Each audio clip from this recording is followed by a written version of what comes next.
Thank you for that roaring introduction. I love being introduced by different people because it's always interesting to hear how people think of me. I am by trade an actor, and I have been acting since I was 6 years old, which is more than 3 years. And well, physically, not mentally. And I am very happy to be here today to present my authentic self to you. I'm even wearing a nice gay top. So here we go, talking about querying up your database. I am Randolph West. I normally have an About Me slide, which is definitely in this slide deck as well. But I just want to, before we get there, cover the abstract so that you're in the right session. If you've ever used a true or false statement to represent gender in a database, this session is for you. I'll talk about small changes you can make to be more inclusive in your database design with the least amount of effort. And I'm emphasizing small and least amount of effort for a reason. That can make all the difference to the people using the systems, because I get that there's a lot of stuff going on every day, and to be more accommodating to the people around us, it helps if the changes that we need to make are small but meaningful. So this is the About Me slide. I didn't put my face on this slide because I'm right here in the little box on the bottom of the screen. So you know what I look like, and I'm the one who's talking. But if you want to know more about me, I am an author, an actor, an activist, which means I make loud noises about equality and accessibility. I'm a consultant. I like C#, and I love SQL Server. My pronouns are they and them and theirs, but it didn't fit nicely when I laid it out that way. And then my email address is the important thing on this slide, because you can contact me about anything I mentioned in this session today. At the bottom of the screen are logos. I love logos. I have a Microsoft MVP award. I am a member of the Azure Data Community Advisory Board, which is the board that talks to Microsoft about the community. So if you're a user group leader or member and you have issues with how things are being handled and you'd like to send some feedback to Microsoft, come and speak to the board. Data Saturdays is a venture that was started after Pass went away, and it is managed by a whole group of people, and we sit in a sort of loose committee, and I'm a member of that committee as well. And then bornsql.ca is my website. There are 3 books about SQL Server that I've written. I've also done another book, which I guess I should have put on here. I did a chapter in a book with Melody Zacharias called Let Them Finish, which was a sequel to Let Her Finish. Re-Merit, I don't want to get the surname wrong.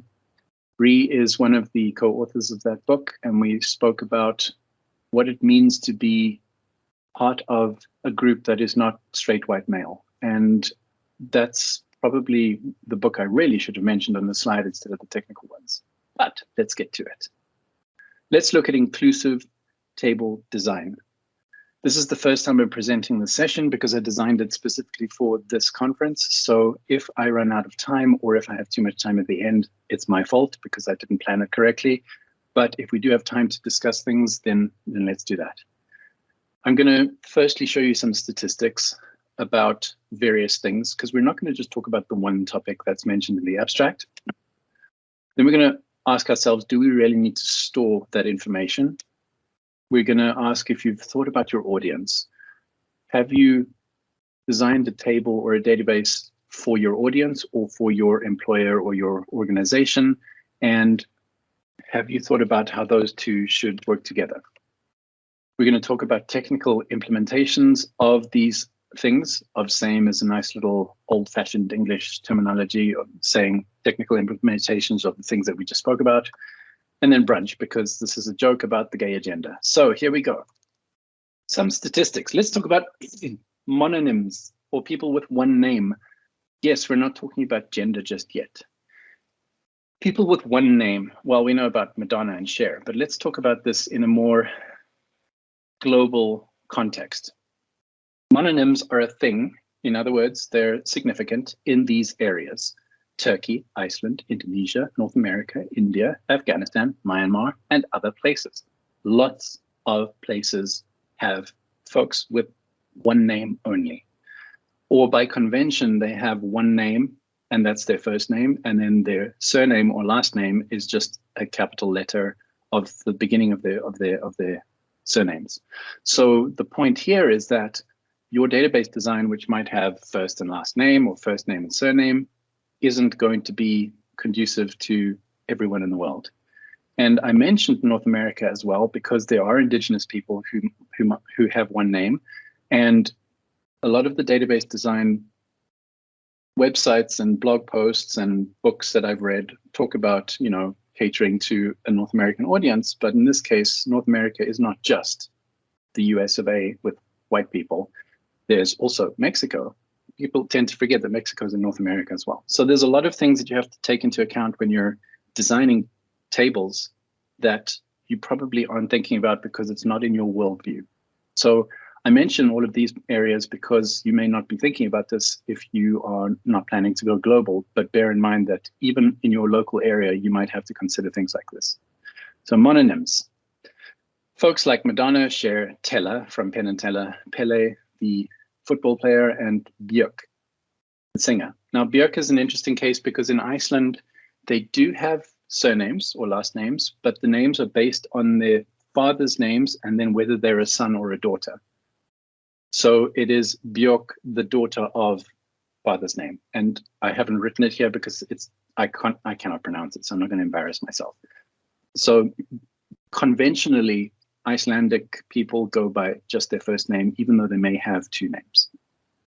And then historically speaking, we've got a bunch of people who have one name. Often they've been Latinized.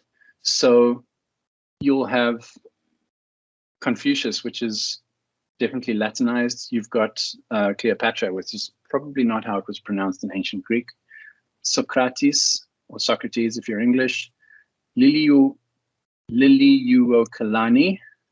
See, I haven't had my coffee yet. Plato and Colette. These are just some names that you may or may not have heard of who have one name. So please keep this in mind when you're designing your database. So how does that look? Well, let's look at surnames. I am married to a South African. Well, turns out I'm South African too, but I'm married to a South African who has a 3-part surname, separated by spaces. Van der Westhuizen. Van der Westhuizen is a very common Afrikaans surname, but it has 3 parts and it's a very long name. It's not long where I come from, but it is long when it comes to database design, because for some reason, people think that surnames are short. So think about multi-part surnames. Surnames that contain spaces, surnames that contain special characters. For example, apostrophes. The Irish surname, well, Conan O'Brien. O'Brien has an O apostrophe Brian. There's O'Kelly, which is O apostrophe Kelly, and names like that. There are last names that have the 2 parts that have been squished together because of worrying about how the Americans are going to pronounce things, but then they will still have a middle letter that is capitalized. So you may have a rule in your data capture that just does the first letter capital, which is incorrect. Surnames that are the word null. I wrote a blog post a few years ago based on what somebody was talking about on Twitter, because let's face it, Twitter is my life, which is why I'm taking a break right now, that are the actual surname null, the word null. And when they export the name to a CSV file, and the CSV file gets to that field and says, well, nothing's there, so I'm just going to skip it. We have to take into account things like that. And then family names that actually come first. My best example of this, and it's not quite universal, but there are a lot of countries that have it, but my best example is South Korea. So, any questions about names before we continue? I don't see any questions, but there's been really great conversation about dealing with the mononyms and some of the different subcultures and hyphens, and so it's a really great conversation that's going on in the chat. That sounds good. All right, so let's move on to gender and sex distribution. So I'm going to give you a little bit of a lesson, because it wouldn't be a session by me if I wasn't a little bit teachy as opposed to preachy. I don't like preaching. So I've got a link at the bottom of the page, which you can get later. But what it does is it gives a little bit of, information about the gender spectrum. Sex and gender are bimodal, not binary. Binary means only 2 values, 1 and 0. Binary has the convenience of being only two values, and so it was used to represent sex and gender for a lot of databases. And even today, people are designing databases that have two values, true or false, 1 or 0 for gender and sex. And the default seems to be that 1, true, is male, and 0 or false is female. Let's not even get into the details about women being false, but the whole point here is that it's bimodal, not binary. Bimodal means clustered into two average groups with some overlap. There's overlap in gender, and that's an important thing, and sex as well. That's an important thing that we need to talk about here. Approximately the same number of redheads in the world exist as there are intersex people, and you can say that the other way around. So between 1 and 2% of the world's population is redhead, and between 1 to 2% of the world's population is intersex. In other words, when they were born, the doctors looked at their physical attributes and said, not sure. Okay, let's say male, or let's say female, or let's do surgery and then say they're female.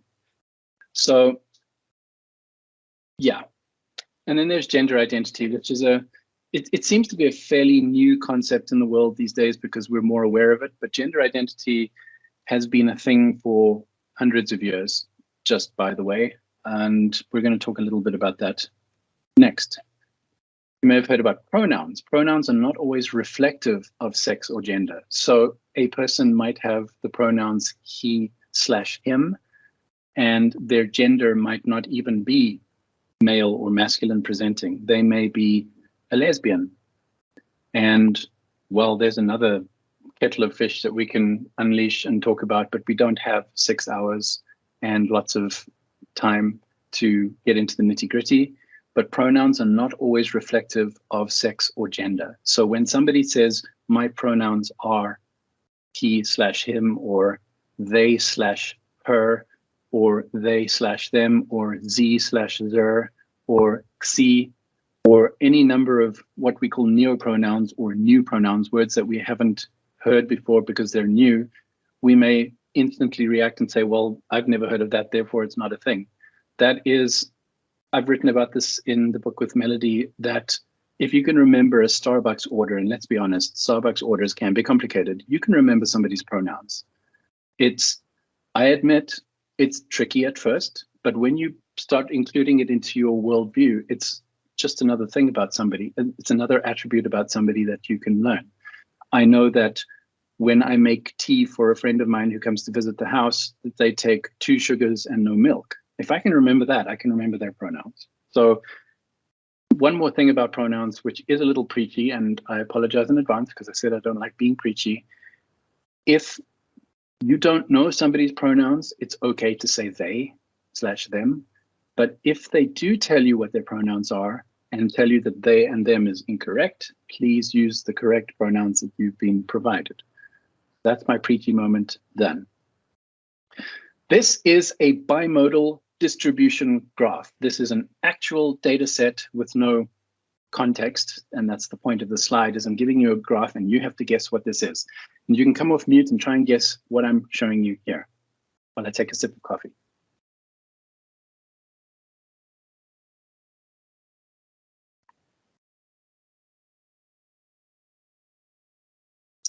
I just want to point out while you're looking is that there's a little bit of blue on the left here inside this graph where there's a lot of pink, and there's a little pink bit here in the middle. So any guesses?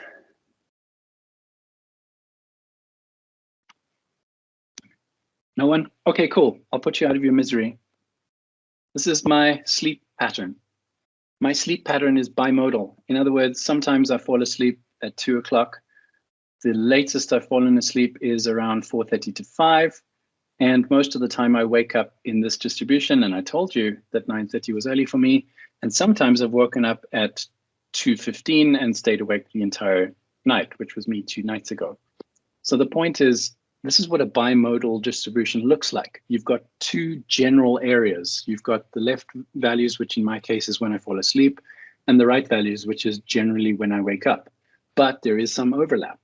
Now, the gender distribution is the same. The sex distribution is the same as well. You've got two general clusters. So in our case, we're talking about male/female. And inside there are different distributions. There's a peak where the average is. So there is an average on both sides. But then outside of that average is a spectrum. And in that spectrum is where a lot of people lie. When you're talking about 7 to 8 billion people in the world, those small percentages add up significantly. So even though in our heads, and humans are very bad at numbers, I've discovered, especially numbers with big scale.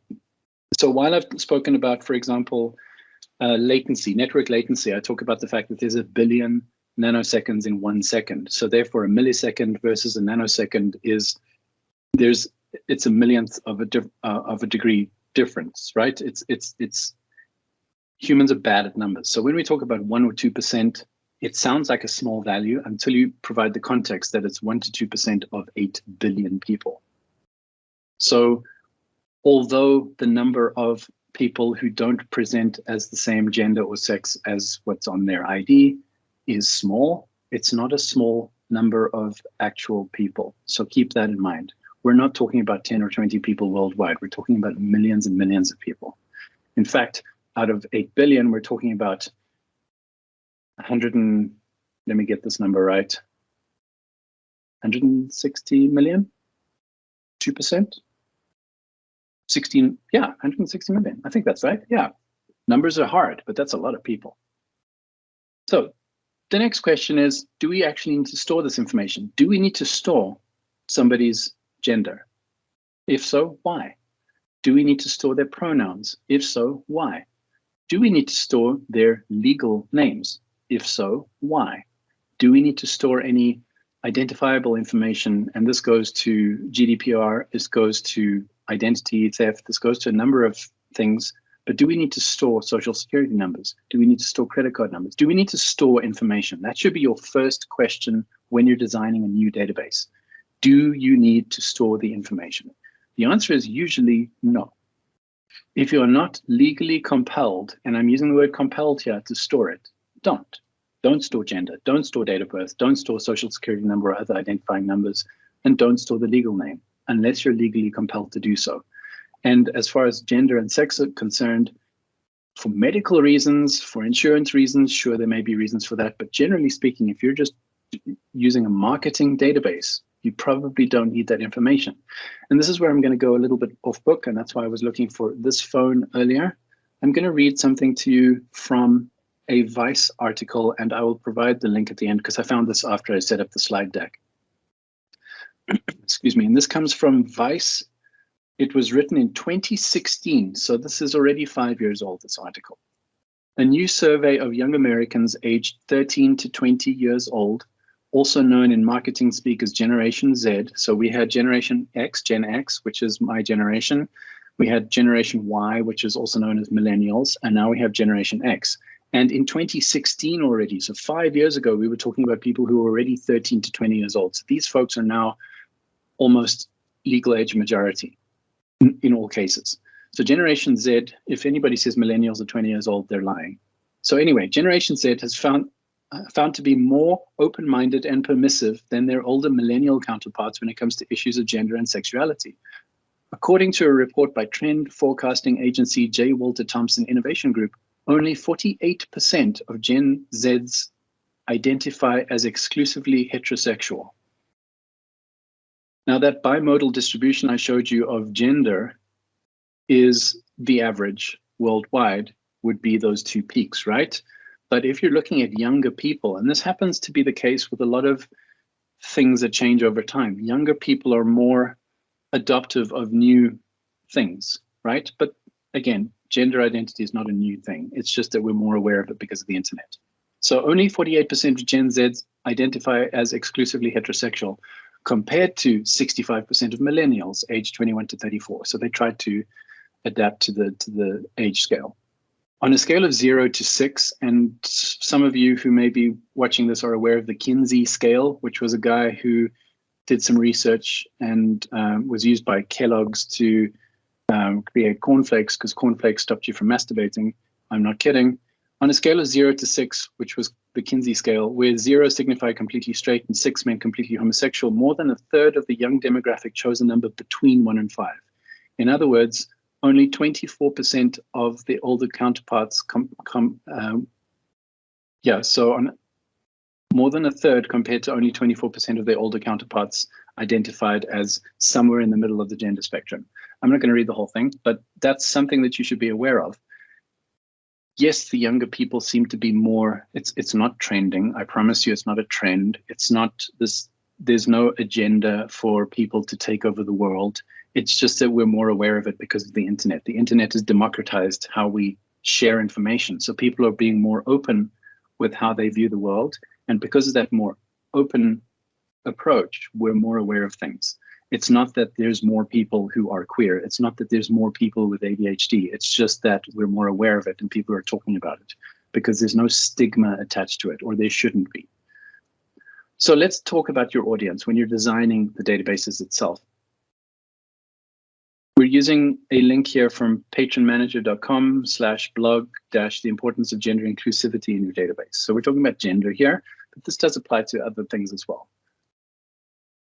Have you heard of an honorific? An honorific is a drop-down list that you might add to your database when people are filling it in that says, are you Mr. or Mrs. or Doctor or Miss or Professor or whatever? And generally the list is very male-centric because why not?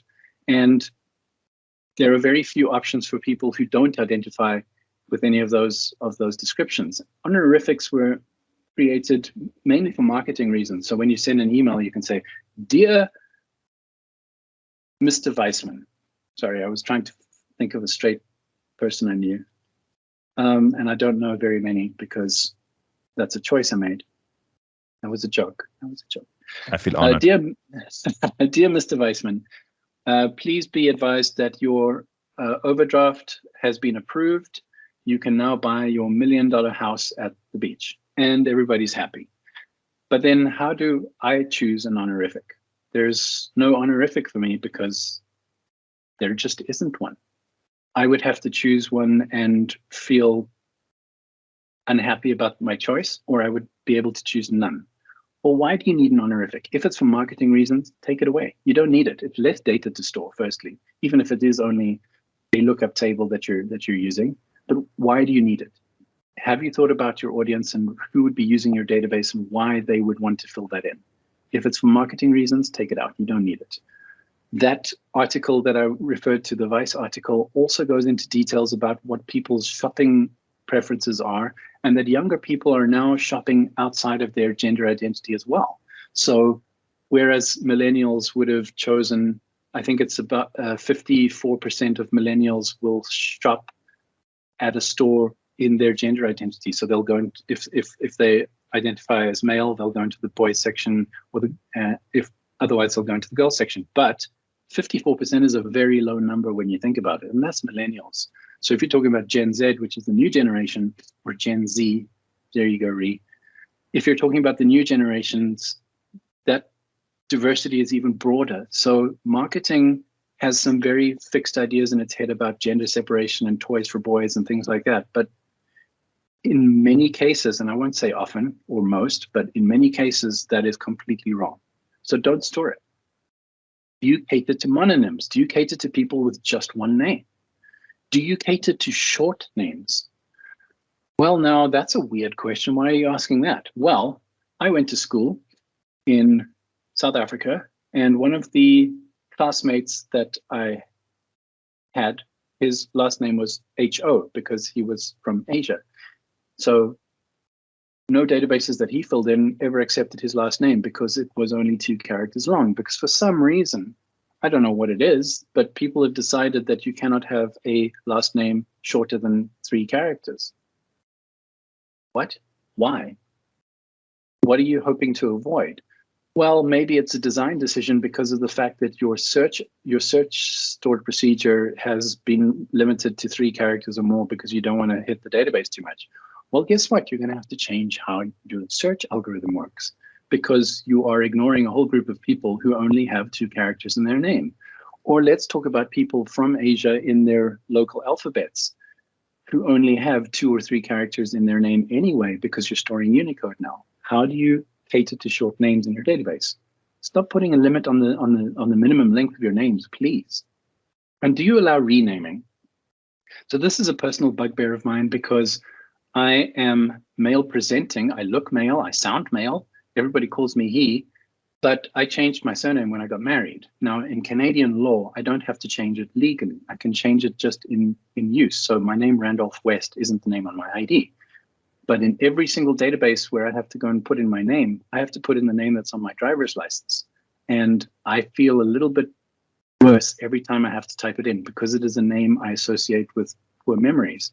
So it feels bad for me. Now, put yourself in the shoes of somebody who is trans, who is trying to get rid of their previous name, their dead name, and they're unable to do so because their database that they're trying to access doesn't allow renaming, it doesn't allow editing. So that's something else to consider. Do you cater to non-Latin alphabets? I already mentioned it for Asian names, Korean alphabet, the Japanese characters, Chinese characters, but also Turkish. Turkish is a very good example of characters that look like they might be Latin alphabet, but they're not, and they have different pronunciations. Another example is the Cyrillic alphabet. Russian and Greek use a similar alphabet. They're both called Cyrillic, but they have different characters in them. So if you're not catering to your audience correctly, you could be storing the wrong information. So please be aware of these things when you are storing data. And do you cater to multiple genders? Ooh, what does that mean, Randolph? Well, guess what? I might have multiple genders. What do you mean, Randolph? Well, right now, my gender might be, what do I use now? Non-binary, that's the one. And the reason it took me so long to figure that out is because I used to go by genderqueer for a long time. And then sometimes I'll be agender and sometimes I'll be profanity. And because it's none of anybody's business. So depending on your audience, they may change their mind about what gender they are today. And that's okay, because that's the whole point of this stuff is that you probably don't need to store it. And if you do, you need to be considerate of people's wants and needs. So let's put this all together in a way that is practical for DBAs and database designers, developers. How do you store a name? Don't use first name and last name. Just store a full name.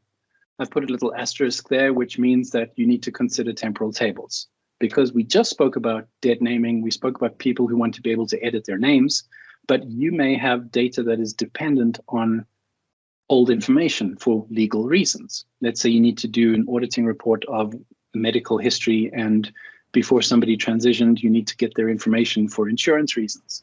And so if you use temporal tables, you can store the old information and then the new information at the same time. And depending on the query that you use, you can get the information as it was at that point in time. So temporal tables are very useful for data like this.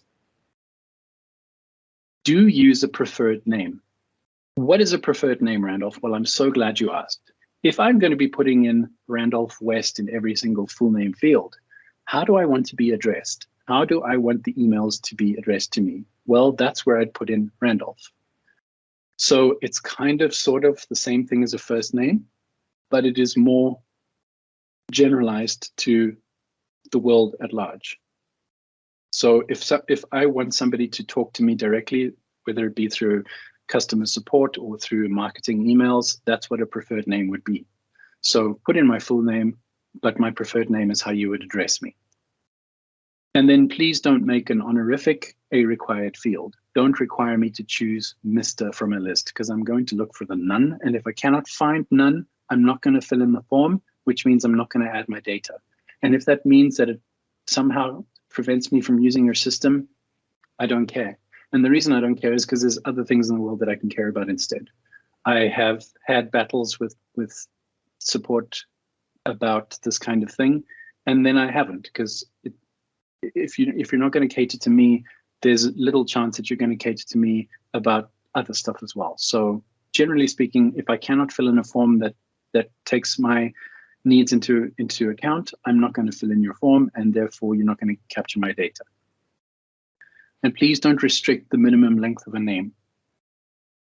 If you're doing it for search reasons, fix your search. There's better ways to do it than a 3-character like field in your store procedure. And this is a final note about how to store a name. There are limitations that seem to be a convention across the world of 25 for some reason. Don't use that. Van der Westhuizen is a very long surname. West is short, sure, but Van der Westhuizen is long. I have a friend whose last name is Depenthony space O'Kelly. That's a long name. And it's 2 words, but there's also a special character and a space. And the Depenthony is small d, e, and then capital P. It's a different name to what you'd expect to store, and it's long. So please don't use short fields for your names. You can use anything with a varchar in it, because varchars store whatever is in the field plus 2 bytes. If you watched my 8KB session last month, you would know that it just needs however long the field is plus 2 bytes to store that data. So you can store West in 4 characters plus 2 for the database engine.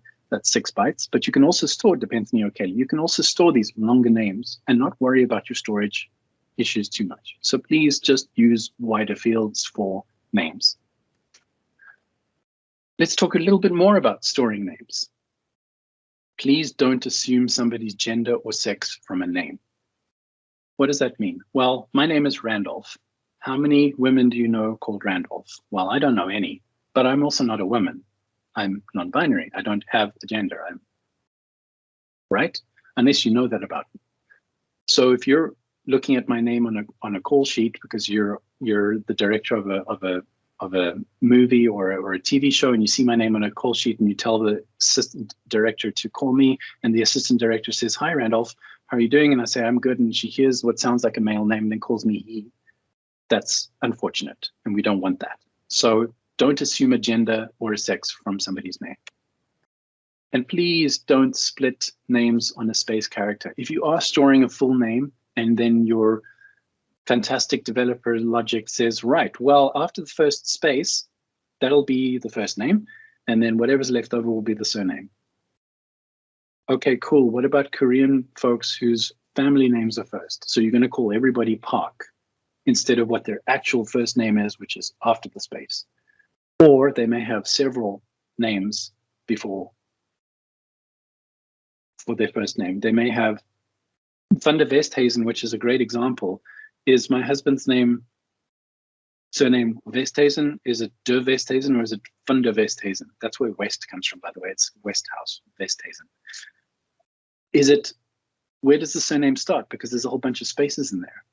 So please don't apply some logic that says, hi, whatever, or hi, Van, which is great. Hi, Van, here's your marketing email this week. Please don't split names and space characters. Don't dead name people. We already spoke about dead naming people. Always allow the ability for them to edit their names. Because here's the thing, guess what? People's names change. Do you know that one of our attendees got married in the last year and their name is their old name on Twitter and on a lot of emails, and they have to put their real name next to it. Instead of just, people get married, people get divorced, people change their gender, people transition. You need to be able to allow people to change their names. Yes, you do. I'm talking to you. Yes, you. You also need to provide Unicode support. We've spoken about this with people with different characters in their names. We've spoken about different languages, Turkish, for example, Greek, Russian. Even there was a great example that I read, which is the inverse of what I've been speaking about, where there's a person who's a Caucasian person who's been living in Japan for a number of years, and Japanese last names are usually only 2 to 4 characters long maximum, and all the databases cater to that. And if you've got somebody with a Western name that is longer than 4 characters, good luck. It's not going to fit, right? So this is something to keep in mind, even in different countries and where you're from. You have to think about these different considerations. And please, please, please allow for apostrophes, hyphens, and the word null, for example. If you are preventing somebody from using special characters in your form because there's an apostrophe and you're worried about SQL injection, you've got bigger problems. If you are not sanitizing your data before it goes into the database, using parameterization, you're doing it wrong. And if you think, oh, well, this is not important and people can just put a backslash, seriously? No. Fix your stuff. I would use a profanity here, but it's being recorded. Fix your stuff. Please sanitize your data. Please make sure that the data that people have typed in is the data you're actually putting into your database. Don't make people change their ways just because you were lazy as a developer. So how do you store pronouns? Well, you don't have to. If you want to, by all means, go ahead, but you don't have to. Make it a custom text field with suggestions. This means a little bit more work on the front end.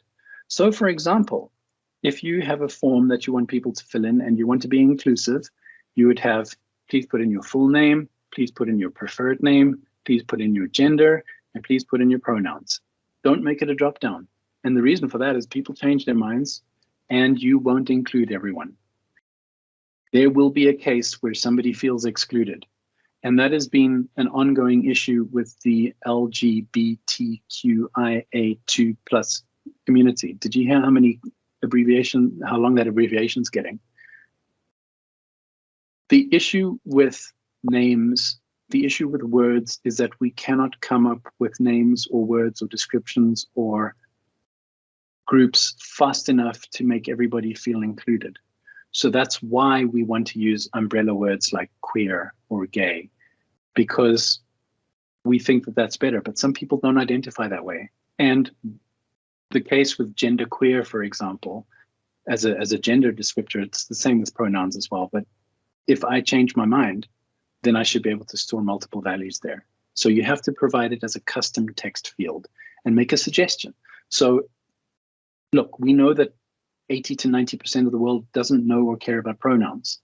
So that's why you don't want to make it recommended, or why you don't want to make it required. You do want to recommend it, but you don't want to make it required. So you would have, for example, full name, preferred name, and then gender, and then pronouns. And then under there, you would have a little pop-up or some sort of a user interface helper that says people usually type he/him or she/her or they/them. Right? And that's just to help somebody who doesn't understand what that field is for, and make it very clear that it's not required. Because you've got these required fields with a little red star, and making that a required field isn't helpful, because you're going to make people who don't care about pronouns feel upset about it for whatever reason. Please don't assume gender from pronouns. We already spoke about assuming gender from a name. Now you don't want to assume a gender from a pronoun. Just because my pronouns may be they or them doesn't mean that my gender is a gender. It might be something else. That goes for everyone. There are people who are watching this who have never thought about this before, and that's okay. That's why I put my email address on the first slide, so that you could actually speak to me if you need to and ask questions. Let's talk about storing gender and sex. It's not recommended at all unless it's legally required.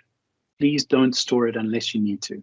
Don't ask people if they're male or female or whatever unless you absolutely need to by law. Again, make it a custom text field with suggestions, and never ever use a Boolean value to store it. So you're going to be storing it as a text field. So what about fixing existing systems? Because we've got all of these pieces of advice, and yeah, but we've got systems that we need to fix, right? So let's talk about how you would take an existing database and adapt it to the new world order, the gay agenda.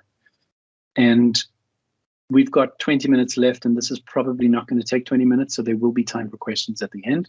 And if we finish a little bit earlier, that gives you the rest of your day, which I'm also okay with. So let's look at modifying name columns. So you've got your first and last name, and you need to create a full name. So create a full name column. And usually you'll just be copying the first and last name's content into it. Now, you may miss a trick here and do it wrong or backwards based on some people's names. And that's okay, because you're also going to send an email to your customer base saying, we've made some changes to our system. This is how we are storing your name. If it is incorrect, please log into the system and correct it. Simple. So to help them along, you're going to take whatever your first and last name content is, you're going to put a space between them and just dump it into the full name column. Then you're going to rename first name to preferred name. because generally speaking, people are going to put their preferred name in the first name column unless it's legally required. But also in that email that you're going to send to your customers, you're going to say, this is how we're storing your name. So what's going to happen here is that your last name or your family name, which is a much better word to describe what it is, will probably become nullable or empty. So you rename your last name or surname to family name and make it nullable, because some people have one name and that's it. So don't force them to fill it in. And please remove the minimum length restrictions. You may have it at a table level, you may have it in the application level, but please remove the minimum length restrictions. So when you look at your new name fields, you have added a new one called full name. You've renamed first name, you've renamed surname, and now you've got one extra column, the surname or the family name, which is probably going to be nullable. So it's not that much extra data that you're storing. It's a fairly small change. And by renaming fields in your application and in your database, you'll get around that. And if you need to, in the interim, you can use views so that your applications or stored procedures can talk to the views instead of the underlying table. But that's the goal that you're getting to. And of course, you're going to make your columns wider, because 25 characters for a surname is silly. And your full name should be, you can make an nvar char 1024, because you're not going to use 1,000 characters, but you are going to cater for people who do have long names that are 30, 40, 50 characters long.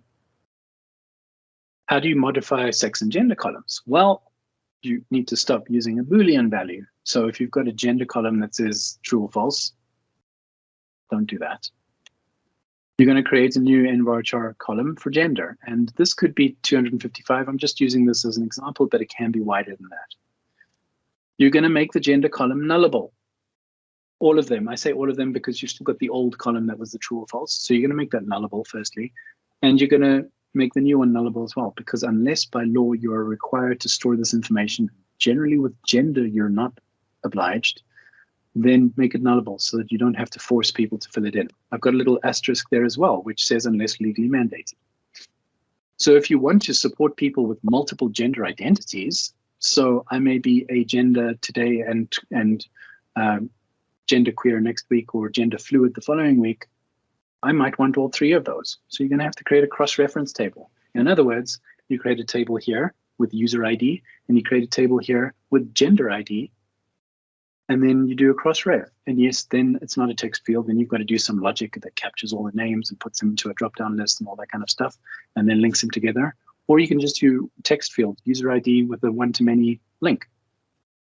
Doesn't matter, but as long as you're catering to it with a cross-reference table, then you're catering to your users' wants and needs. The honorific lookup, or the title, it might be called a title in your database, you can convert that into a pronoun table, but again, you'd need to convert it from a lookup table into a free text field. Create a new pronoun column of nvarchar, whatever, get rid of that lookup title table and make it nullable too. This is fairly simple changes that you can make to your database to be a little bit more useful to your end users. And yes, you will get garbage data, so you need to handle it. What do I mean by garbage data? You're going to get people who are transphobic, who are going to say, I identify as an attack helicopter.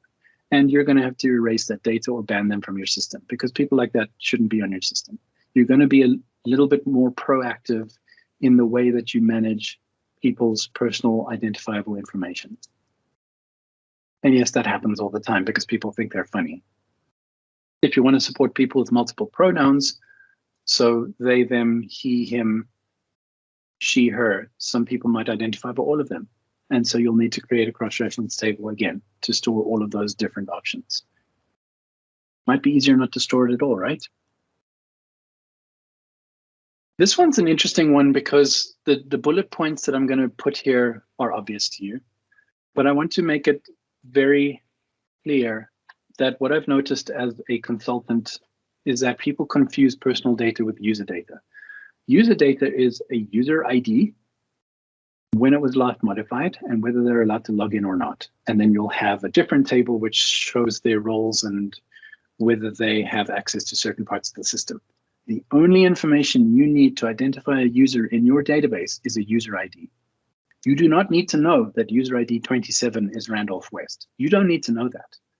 You should store personal data in a different table to your user data. Don't create a wide user table, user ID 22, and then Randolph West, last logged in on this time, is allowed access to this stuff. Don't do that. Firstly, your user table needs to be as narrow as possible so that your queries are fast. You need to make sure that your database is as quick as it can be. And if you include personal data in your indexes, if you include personal data in the data that's coming back in a JSON query across the wire, you might be infringing on personal data requirements, right? So your user table should comprise as few columns as possible because it's probably being used in a bunch of places. So have a surrogate ID, a username, status, and a modified date. That's it. That's all you should have in a user table. Personal data should be stored in a separate table and only used when necessary. When you're showing it up on a profile page, when you're creating a report for insurance or financial reasons, stuff like that. And please don't sell personal data. I know this sounds obvious. It's probably illegal anyway. And what I don't mean sell as in got a bunch of data here that you might like. It'll cost you 25 bucks. What I mean is giving third-party access to your data. If you are doing it for marketing reasons, stop that. If you're doing it for financial gain, stop that. If you have one of those legal documents on your page that says we reserve the right to share your data with third parties for whatever reasons, make sure those are the right reasons. And the reason for that is because if you followed a fellow MVP called Troy Hunt, who created a system called Have I Been Pwned, a lot of databases will be stolen. Whether you like it or not, your data will be acquired by somebody.